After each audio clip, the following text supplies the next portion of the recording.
মুড়ি মাখার মাঝখানে এই বাংলাদেশ আর ইন্ডিয়ার বর্ডার কেন রেখেছি জানেন? জানতে হলে পুরো ভিডিওটা দেখতে হবে। আসসালামু আলাইকুম সবাইকে, তোমরা সবাই কেমন আছো? আশা করি ভালো আছো। মোর ব্রাদার মুড়ি মাখছিল, এই সময় আমি একটা ঝামেলা করলাম। আমি একটা জিলাপি এনে বললাম মুড়ি মাখায় একটা জিলাপি দাও, খুব টেস্টি হয়। মোর ব্রাদার কি বললো জানেন?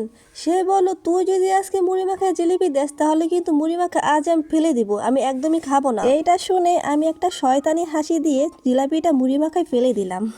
কি আর কইতাম কষ্টের কথা, জিলাপিটা আর দেওয়া হলো না, সে আমাকে ফিরিয়ে নিতেই হলো। আমিও ভাই নাসর বান্দা, না দিয়ে যাবি কোথায়, তারপরে জিলাপিটা দিতেই হলো।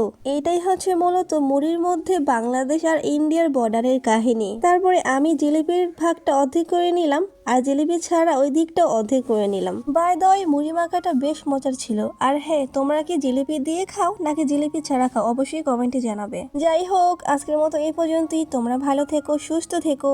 আল্লাহ হাফিজ, টাটা।